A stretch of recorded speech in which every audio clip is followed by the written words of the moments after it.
तो फिर अंतरिक्ष कैसा रहेगा? ये क्या तुम्हारे तोड़ने के लिए बनाए हैं भगवान ने? बार बार अनुरोध करते रहे भगवान शंकर ने, नहीं लिया। लेकिन इन्होंने जब अनुरोध करना बंद नहीं किया तो भगवान शंकर ने एक बात कह दी कि परशुराम मुझे तो नहीं चाहिए, लेकिन यदि तुम गुरु दक्षिणा देना ही चाहते हो ना तो गुरु और गुरु माता में ज्यादा अंतर नहीं होता। अपनी गुरु माता से जाकर पूछ लो, उन्हें कुछ काम ना हो तो वो बोल देंगी। अब परशुराम जी गए माता पार्वती के पास, चरणों में प्रणाम किया और माता जी से अनुरोध किया कि माता जी, गुरु जी महाराज तो दक्षिणा नहीं चाहते और आपके पास भेजे हैं, आप कुछ कहिए तो मैं गुरु दक्षिणा दूं। माता पार्वती ने भी कहा कि नहीं पुत्र, तुम्हारी योग्यता ही हमारी गुरु दक्षिणा है, हमें कुछ नहीं चाहिए। नहीं मां, मांगना पड़ेगा। तब माता पार्वती ने कहा कि यदि तुम गुरु दक्षिणा देना ही चाहते हो ना तो शेष नाग के सिर में जो मणि है, शेष के सिर में जो मणि है, नागमणि जिसे कहते हैं, उस मणि को लाकर गुरु दक्षिणा के रूप में मुझे दो। अब यहां पर भगवान परशुराम फंस गए। शेषनाग का मस्तक फाड़कर मणि निकालना पड़ेगा। अब परशुराम यदि जाएंगे नागमणि प्राप्त करने के लिए तो नाग की सैया में, शेषनाग की सैया में भगवान नारायण विराजते हैं। ये उनके अंशावतार हैं। अंशावतार अपने पूर्ण अंशी के पास जाएगा और जो शेष दुनिया बनती है, विस्तार पाती है और अंत में नष्ट हो जाती है, उसके बाद भी जो बचा रहता है उसका नाम शेष है। भगवान का एक प्रकार से कहे तो मित्र, दो ही तो बचते हैं, एक भगवान बचते हैं, दूसरे शेष। उस शेष के मस्तक को जब ये फाड़ेंगे तो क्या भगवान विष्णु देखते रहेंगे? क्या ऐसा संभव था? इसलिए गुरु दक्षिणा मांगने की बात तो कही लेकिन दिया नहीं कभी, क्योंकि नागमणि को ला पाना संभव नहीं था। यहां मैं एक पाखंड की ओर आप सबका ध्यान आकृष्ट करना चाहूंगा। ठगी जो वर्तमान में चल रही है, सांप पकड़ने वाले लोग कई जगह पर देखा जाता है, सांप लेकर गांव में आते हैं, भोले भाले लोगों से ये कहते हैं कि ये मणिहार सर्प है, इसके मस्तक में मणि है और अभी आपके देखते देखते इसके मस्तक से मणि मैं निकालूंगा, बेशकीमती मणि। लोग जाल में फंस जाते हैं। हमने ऐसा सुना है इस पर कि वे लोग सर्प के मस्तक में कुछ छिद्र बनाकर कोई छोटा सा पत्थर पूर्व से डाल दिए रहते और उसे ही लोगों के बीच निकालकर मणि के रूप में प्रदर्शित करते हैं और धन हरण करते हैं। ये बात पढ़ी हुई है कि सभी नागों के सिर में मणि नहीं होती। लोक में भले ही लोग ऐसा मानते हो कि जितने नाग हैं सबके मस्तक में मणि होता है, नहीं होता। ग्रंथों में लिखा है नहीं होता, सभी में नहीं होता, किसी किसी में होता है। जैसे सभी हाथियों के मस्तक में गजमुक्ता नहीं होता। मणि तो मछली में भी होती है, मछली में भी मणि होती है, लेकिन सभी मछलियों में मणियां नहीं होती। और अगर सभी मछलियों में मणियां होती तो कितनी मछलियां रोज मारी जा रही हैं। ऐसा नहीं है। तो इन चीजों से बचने की आवश्यकता है। आइए, सकल जगत आधार वो शेषनाग ही लक्ष्मण के रूप में अवतरित हुए हैं। ग्रंथकार ऐसा कहते हैं, सबसे अंत में कुमार लक्ष्मण का नामकरण गुरुजी ने किया, ये सहेतुक है। सबसे पहले श्री राम का नामकरण किया और सबसे अंत में कुमार लक्ष्मण का नामकरण कर रहे हैं और बीच में नामकरण हुआ भरत और शत्रुघ्न का। तो श्री राम और श्री लखनलाल जी महाराज ये हैं संपुट, शुरू और अंत वाले, और बीच में भरत जी और शत्रुघ्न जी जो हैं ये हैं रत्न। जैसे माताएं बहनें जो माला धारण करती हैं उनमें कुछ मणियां गुथी होती है, बीच में रत्न होता है। बीच में रत्न, आगे पीछे कुछ अलग तरह के दाने। ये दाने उस रत्न की या उस मणि की रक्षा करते हैं। ठीक इसी प्रकार से प्रथम राम का नाम लिया, नामकरण किया और बाद में कुमार लक्ष्मण का नामकरण किए। इसलिए क्योंकि एक ब्रह्म है और दूसरा शेष है, बाकी दुनिया जो है वो आने जाने वाली है। यहाँ शत्रुघ्न जी और भैया भरत जी, इनकी रक्षा में हेतु हैं कौन? वास्तव में भगवान राम ही हेतु हैं और राम के साथ सदा सेवा में तत्पर रहने वाले कुमार लक्ष्मण जी हैं। समस्त प्रकार के लक्षणों के धाम यही है, जगत के आधार यही है। अच्छा, एक निवेदन और,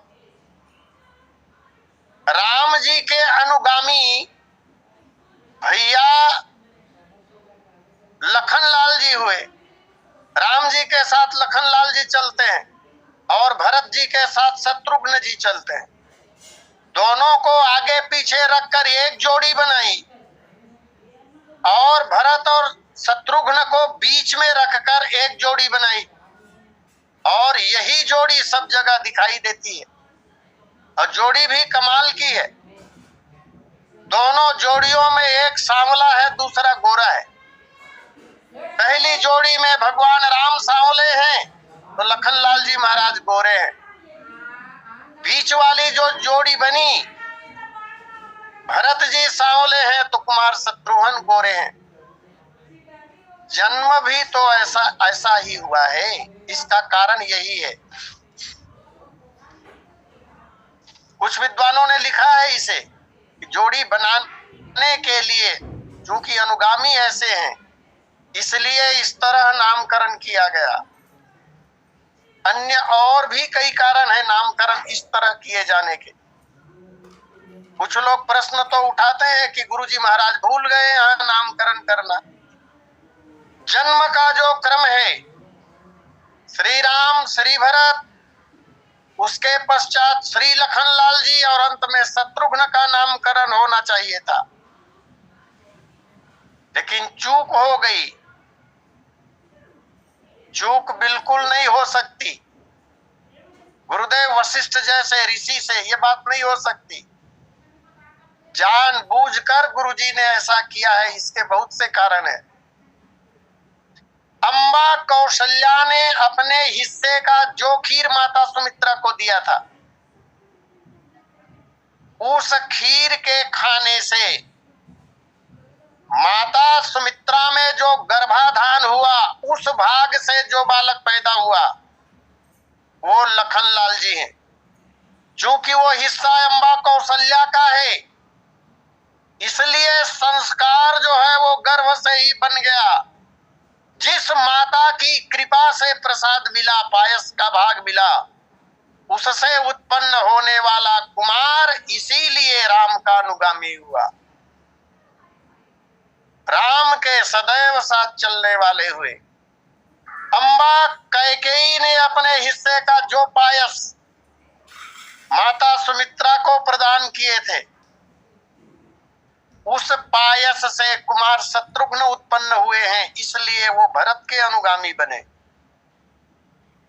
तो ये दोनों भाई तो यमज हैं, लक्ष्मण और शत्रुघ्न जी यमज हैं। यमज संतान क्यों उत्पन्न होते हैं, कैसे उत्पन्न होते हैं? व्यवहारिक जगत में भी हम देखते हैं यमज संतान उत्पन्न होते हैं। और जिस संतान का गर्भाधान पहले होता है वह बालक बाद में जन्म लेता है। व्यवहारिक दृष्टि से भी कल्पना की जा सकती है गर्भ की। जिस बच्चे का गर्भाधान पहले होगा, जो गर्भ में पहले आएगा, वो बाद में जन्म लेगा, और गर्भ में जो बाद में आएगा वो पहले जन्म लेगा। इस तरह यमज संतानों का जन्म होता है। तेज जब दो धार में प्रवाहित होता है तब यमज संतान उत्पन्न होते हैं, ऐसा भी ग्रंथों में लिखा गया है। लक्षण धाम राम प्रिय सकल जगत आधार, गुरु वशिष्ठ तेहि राखा लक्ष्मण नाम उदार। दोहे की जो नीचे की पंक्ति है जिसे मैंने अभी गाया, गुरु वशिष्ठ तेहि राखा लक्ष्मण नाम उदार, मात्राओं को जब आप गिनेंगे तो गुरु वशिष्ठ तेहि राखा 13 मात्रा नहीं बनती, 12 मात्रा है, एक मात्रा कम है। गाने से भी पता चल रहा है, गुरु वशिष्ठ तेहि राखा एक मात्रा कम है, 12 मात्रा ही है। एक मात्रा आखिर इस पंक्ति में क्यों गुरुजी ने, क्यों गोस्वामी जी ने लिखा होगा, एक प्रश्न बनता है। और तब विद्वानों का ऐसा मत है कि इन 4 बालकों का नामकरण करते करते गुरुदेव इतने प्रेम में डूब गए, प्रेम में इतने डूब गए कि ध्यान नहीं रहा गुरुजी को। और मानस जी में इस तरह का प्रकरण कई जगह आता है, बहुत जगह है। या तो दुख की अधिकता या प्रसन्नता का आधिक्य, माने जहां जहां पर वातावरण असामान्य हो जाता है उसका संकेत करने के लिए गोस्वामी जी महाराज ने एक आध मात्रा कम कर दी। इसी तरह व्याकरण का जो नियम है वो कई जगह कटता हुआ दिखाई देगा। एक दोहे के अंदर 8 लाइन की चौपाई की पंक्ति होनी चाहिए, कई जगह 8 से ज्यादा है। और उन प्रसंगों को गहराई से पढ़ने पर स्पष्ट पता चल जाता है कि या तो वो दुख का प्रकरण होगा या सुख का प्रकरण होगा। उस प्रकरण को लिखते लिखते मानो कवि स्वयं भूल गए। जब आदमी प्रेम में डूब जाएगा तब नियम को लेके तो नहीं बैठा रहेगा, इसलिए नियमों का अतिक्रमण हो जाता है। यहाँ भी गुरु वशिष्ठ, विशिष्ट व्यक्ति को वशिष्ठ कहते हैं। ये वशिष्ठ जी की परिभाषा है, ये विशिष्ट हैं। त्रिभुवन में तीनों काल में गुरुदेव वशिष्ठ जैसा कोई पैदा हुआ ही नहीं ऋषि। और इनका वंश तो इतना आगे बढ़ा, वेदव्यास जी जिसे हम कहते हैं, जिन्होंने 18 पुराणों की रचना की, वेदव्यास जी, वेदव्यास जी महाराज इन्हीं के वंशज हैं। वशिष्ठ जी महाराज के 100 पुत्र थे, उनमें से एक पुत्र का नाम था शक्ति। वशिष्ठ जी के पुत्र हुए शक्ति, शक्ति के पुत्र हुए पाराशर जी, और पाराशर जी के पुत्र हुए वेदव्यास जी, वेदव्यास जी के पुत्र हुए सुखदेव मुनि जी। ये इनकी वंश परंपरा है। वो गुरुदेव वशिष्ठ इन बालकों का नामकरण करते करते इतने तल्लीन हो गए, प्रेम में डूब गए। इसी दिन के लिए तो पंडिताई स्वीकारी थी ना गुरुजी ने। वो एक चौपाई आती है मानस जी में, उपरोहित्य कर्माति मंदा, एक दिन वशिष्ठ जी ब्रह्मा जी के पास गए, उनके मानस पुत्र है, जाकर प्रणाम निवेदन किया और ब्रह्मा जी से कहा, बोले पिताजी, ये पुरोहिती जो कार्य है, पुरोहित का जो कार्य है, ये अच्छा नहीं है। अब तक मैंने किया तो किया, और वैसे दोनों वंश के पुरोहित थे, चंद्रवंश के भी और सूर्य वंश के भी। महाराज जनक के जो पूर्वज हुए हैं, महाराज निमि उनके प्रथम पुरोधा हैं। निमि के जमाने में भी यही कुल गुरु थे वशिष्ठ जी। महाराज मनु के जमाने में भी थे, सूर्यवंश के भी गुरु। ब्रह्मा जी से जाकर निवेदन किया, अच्छा नहीं है, मैं छोड़ रहा हूं, नहीं करना पंडिताई। ब्रह्मा जी ने समझाया, पुत्र जो तू जिस कुल का पुरोहित है, अब पुरोहित का अर्थ भी बहुत बढ़िया है, पुर का जो हित करे उसे पुरोहित कहते हैं।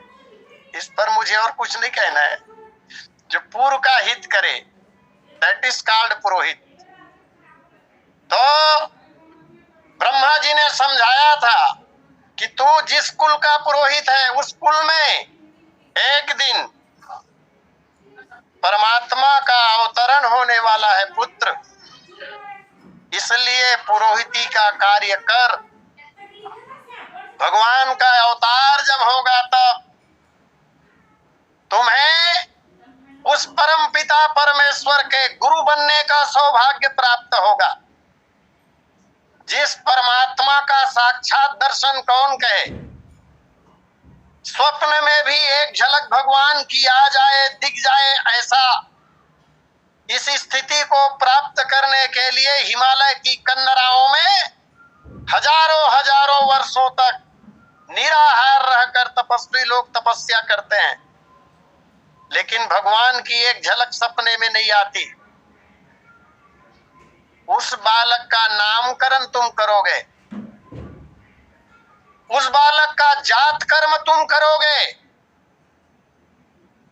उस बालक का वेदारंभ तुमसे शुरू होगा, तुम पढ़ाओगे उसे, ये सौभाग्य तुम्हें प्राप्त होगा। और वो दिन आज आ गए, इसलिए गुरुजी महाराज प्रेम में मस्त हो गए हैं।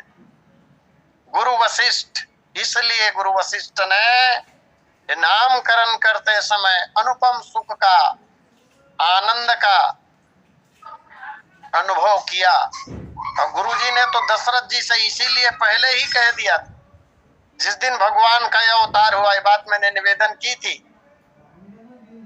गुरु वशिष्ठ का गयो हकारा आए द्विजन सहित नृप द्वारा। जब वशिष्ठ जी आए और अनुपम बालक का दर्शन किया, उसी समय गुरुजी ने कहा था, हे राजन, जो प्राण है जगत के आंखों में बस रहे हैं, बनकर के वो ही बालक गोदी में हंस रहे हैं। कैसी अदा अनूठी मन को लुभा रही है, बाकी छवि निराली चित्त को चुरा रही है। मन में तरंगे उठती चरणों में लौ लगा लो, आंखों में बंद करके पुतली में मैं छिपा लूं। जिन्हें समझते हो तुम बेटा जगत के ये रचैया हैं, लगा दे पार नैया को ये नैया के खिवैया है।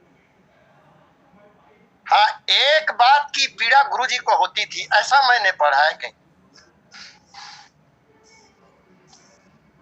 पुरोहित का जो काम है उसको स्वीकार तो किया था गुरुजी ने ब्रह्म का साक्षात दर्शन करने के लिए, और ये ब्रह्म जब अवतार लेकर आया तो नित्य गुरुजी के चरणों में प्रणाम करते थे। और जब जब श्री राम गुरुजी के चरणों में प्रणाम करते थे, तब तब गुरुजी की छाती फट जाती थी। बोले, जिस परमात्मा को मुझे प्रणाम करना चाहिए। वशिष्ठ जी यद्यपि चाहे जितने ऊंचे ऋषि हो, लेकिन है तो जीव, और श्री राम है तो ब्रह्म।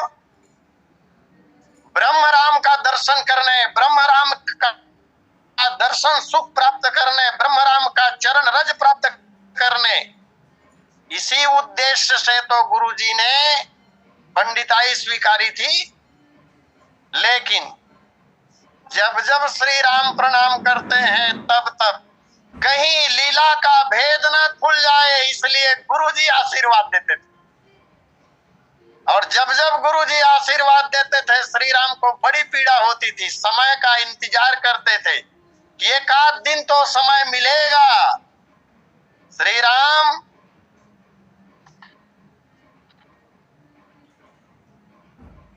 पटेल सर, आवाज जा रही है? जी जी जी जी आ रही है। ओ गुरुजी ने एक दिन अवकाश पा ही लिया।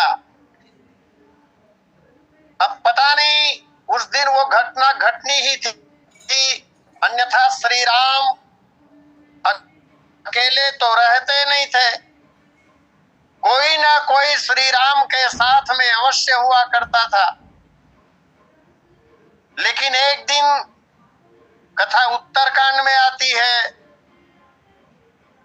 वशिष्ठ जी राजमहल में पधारे, उस समय भगवान अकेले थे, भगवान ने स्वागत किया।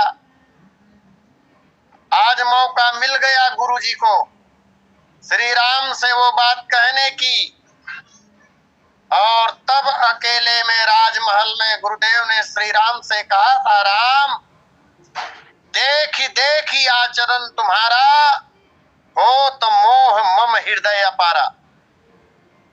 ये जितनी बातें अभी मैंने निवेदन की वो सारी बातें गुरुजी ने रख दी, और उसी प्रकरण में गुरुजी ने श्री राम को नमन किया। मैं निवेदन ये कर रहा था कि नामकरण करते करते गुरुदेव इतने प्रेम में सराबोर हो गए कि उसे स्पष्ट करने के लिए गोस्वामी जी महाराज को एक मात्रा कम करना पड़ा। गुरु वशिष्ठ तेहि राखा लक्ष्मण नाम उदार, इस बालक का नाम लक्ष्मण होगा और ये बड़े उदार होंगे, ऐसा गुरुजी ने कहा है। लक्ष्मण नाम उदार। बाह्य दृष्टि से विचार करने पर या बाह्य दृष्टि से देखने पर ऐसा तो नहीं लगता कि लखनलाल जी उदार हो। सबसे तेज तर्राट व्यक्तित्व तो कुमार लक्ष्मण का है, लेकिन वास्तव में गहराई से अगर चिंतन किया जाए तो कुमार लक्ष्मण उदार ही हैं। अच्छा, थोड़ी सी चर्चा करें, ये उदारता है क्या? आजकल तो हम लोगों ने शब्दों का अर्थ ही बदल डाला है। शब्दों का वास्तव में अर्थ होता कुछ और है और हम लोग लगाए कुछ और जाते हैं। जैसे किसी व्यक्ति के नेत्र की ज्योति चली गई हो तो लोग उसको सूरदास कहते हैं, और वो आदमी भी सुनकर प्रसन्न हो जाता है, मुझे सूरदास कह रहे हैं। तो सूरदास का पर्यायवाची ब्लाइंड तो नहीं होता, सूरदास का पर्यायवाची अंधा तो नहीं होता, लेकिन उस रूप में शब्दों का प्रयोग होता है। आज एक आदमी जिसे किसी वस्तु की आवश्यकता हो, किसी दूसरे व्यक्ति के पास गया और जाकर के उनसे कोई वस्तु मांगी, उसने दे दिया, तो उस व्यक्ति के संदर्भ में लोग यही कहते हैं कि बड़ा उदार आदमी है, बड़ा उदार आदमी है, सबकी मदद करता है। लेकिन उदार है कि नहीं ये तो बाद में पता चलेगा। एक व्यक्ति ने जिसकी मदद की, मदद करने वाले को भी कभी मदद की आवश्यकता पड़ गई और उस व्यक्ति ने मन में विचार किया कि मैंने अमुक आदमी की मदद की थी, आज मुझे मदद की जरूरत है, तो चलो चलकर मैं मदद मांग लूं। वह आदमी गया और मदद मांगा, मदद मिला कि नहीं मिला ये अलग बात है, मिल भी सकता है, नहीं भी मिल सकता है।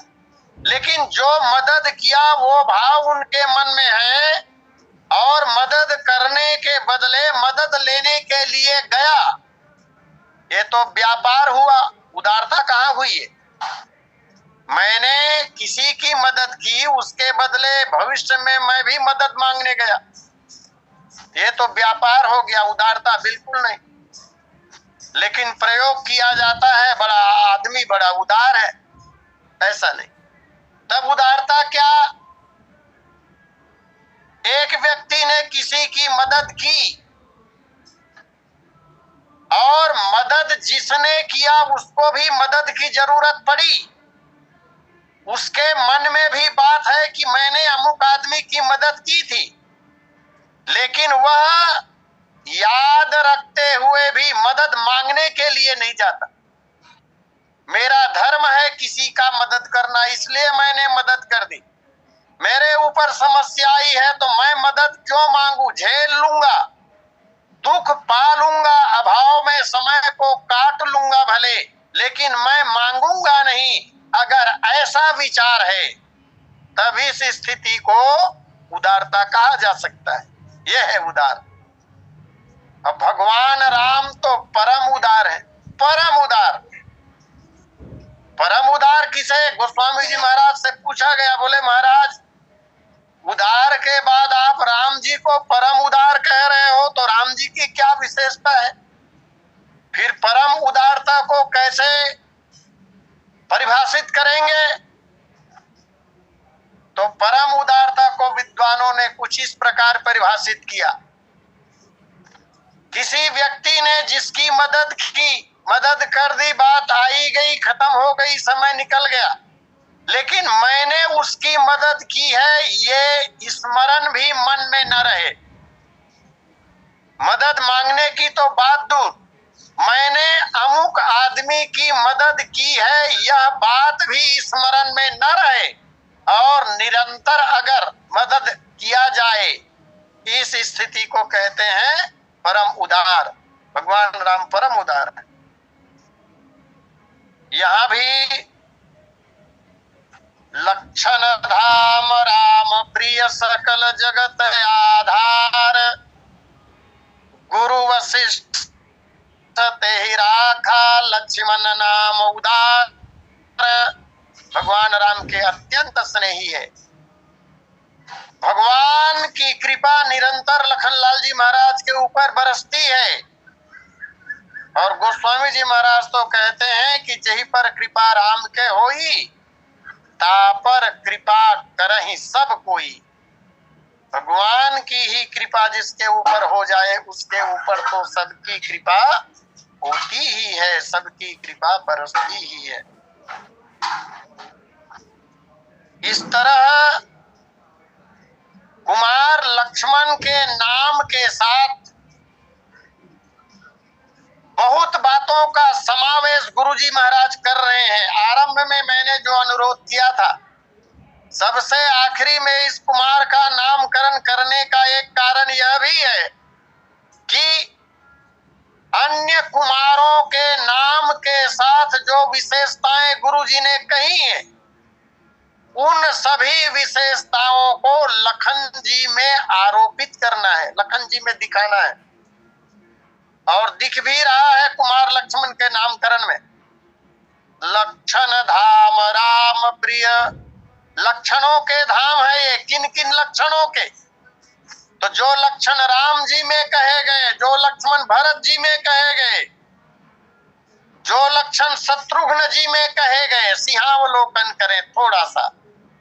राम जी के लक्षण, भरत जी के लक्षण और शत्रुघ्न जी के लक्षण, उन सभी लक्षणों का समुच्चय बना दिया गया कुमार लक्ष्मण को। राम जी के लक्षण, जो आनंद सिंधु सुख राशि, सीकरते त्रैलोक्य सुपासी, सो सुख धाम राम यस नामा, अखिल लोकदायक विश्रामा।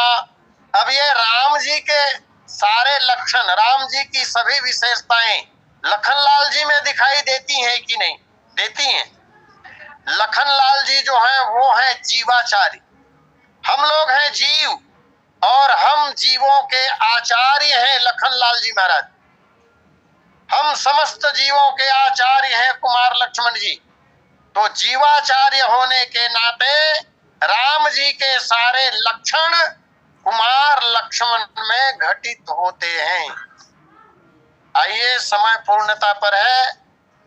अपनी वाणी को यही विराम देते हुए मैं सादर आमंत्रित करूं आदरणीय पटेल जी को। बोलिए सियावर रामचंद्र की जय।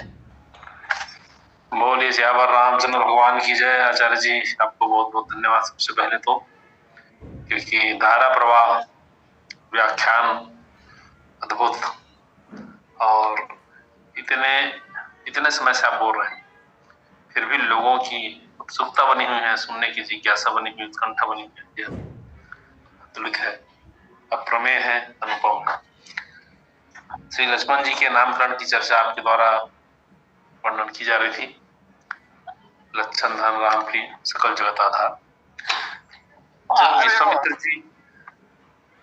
जब विश्वामित्र जी यज्ञ रक्षा के लिए दशरथ जी के समक्ष जाकर यह कहते हैं कि राम को दे दो, उसके साथ लक्ष्मण जी की मांग करते हैं। इस पर थोड़ा विचार करने की आवश्यकता है कि आखिर भरत और शत्रुघ्न जी को विश्वामित्र जी ने क्यों नहीं मांगा।